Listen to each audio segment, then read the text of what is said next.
Hi, I'm Greta, and today I'm going to be covering 15 things to avoid when working with influencers for your Shopify store.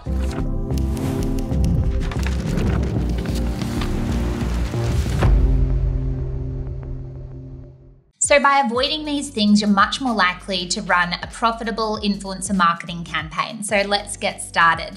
So for this one, I did something a little bit different. So I asked my team at Hey Influencers what they would be wanting to avoid when it comes to working with influencers. And that's because we manage over 1,000 influencer collaborations end-to-end per month, both for my brands and for our clients as well. So let's jump into it. And I'm gonna rapid fire these a little bit, guys, because 15 is quite a few.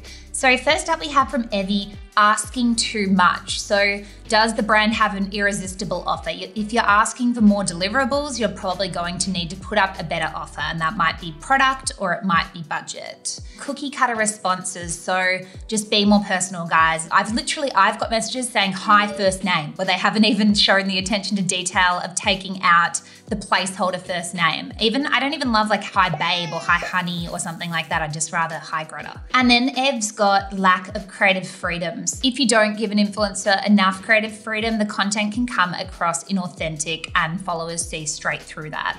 Sienna says, not being clear with deliverables. If you were looking for a feed post or a reel and you end up with stories, but you didn't specify, that's your problem, not theirs. So then overwhelming influencers in the initial outreach message. So just keep it simple. All you want to do with your initial outreach message is get a response, basically. So you just want to be like, hi, we'd love to send you a weighted blanket. Let me know if you're interested. Not, hi, we're from Calming Blankets and we sell blankets that work through proprioception. Proprioception is the body's sense of itself, like a giant paragraph. Influencers are just going to ignore it. Make it as easy to reply as possible. Once they've replied, you'll be at the top of their inbox. Influencers that have like a large following, low engagement or fake engagement. So making sure that you're looking for a good relationship when it comes to the influencer with their following. You can easily tell low engagement, but how do you tell fake engagement? If the influencer's engagement is really similar on every single post. So say they always get like around exactly 1,000 likes, for example, they might be buying 1,000 likes, or if they get always around 100 comments. So if there's too much consistency in the number of likes and comments, I'd say that's probably a bit of a red flag. Connie, we've got unclear expectations. So if you can't get on the same page, keep moving. It's a really good tip.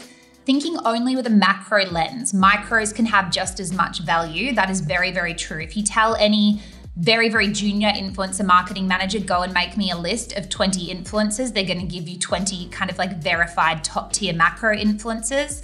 But micros can have just as much, if not more value, because they have higher engagement rates and far more niche specific audiences as well.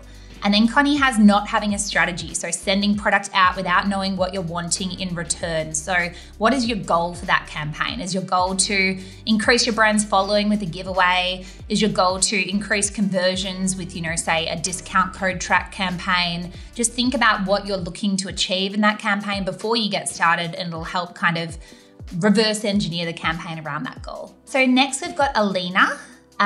So Alina has looking at insights to choose accordingly. So you don't want an influencer with an audience of mainly males when promoting a beauty product. So I guess like, are they the right brand audience fit? Find influencers that suit your brand. So same niche or vibe, you don't want them to be posting irrelevant content. So relevancy there as well. I always talk about the 3 R's when finding the right fit for an influencer, which are reach. So macro or mid-tier or micro, for example.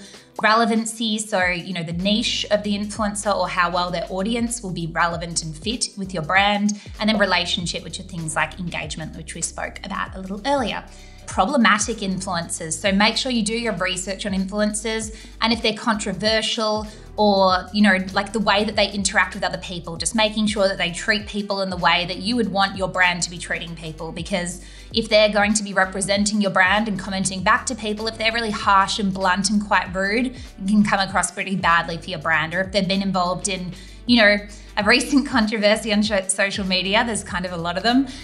Just do a little bit of research, like literally a basic Google search should be able to come up with what you need to do just to do a quick little influencer audit. Just go to Google News. We've got choosing influencers just because they have a good following, but it might not work for the brand. So again, repeating that need for relevancy. Yeah, not just like large audiences, but also, the right fit of audience is the most important thing. They need to be a representation of the brand's attitudes and values. Again, that's, I guess, a little bit similar to what we were speaking about above with problematic influencers. And then Gina has, again, agreed with Alina and said that the problematic one is really big. Do your research and stay up to date with what's happening in the influencer world. And she said she was saying this to Georgia the other day, that to do this job, you have to know your scandals.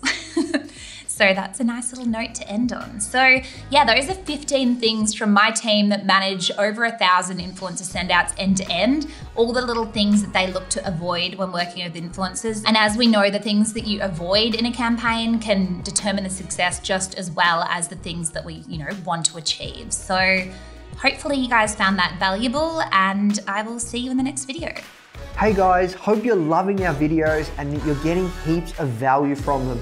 If you are, make sure to hit the like button and make sure to subscribe to join the Foundr fam. If you did enjoy this video and want to continue to master your skills, make sure you click here to access your free training now, where we'll go into way more depth with this founder.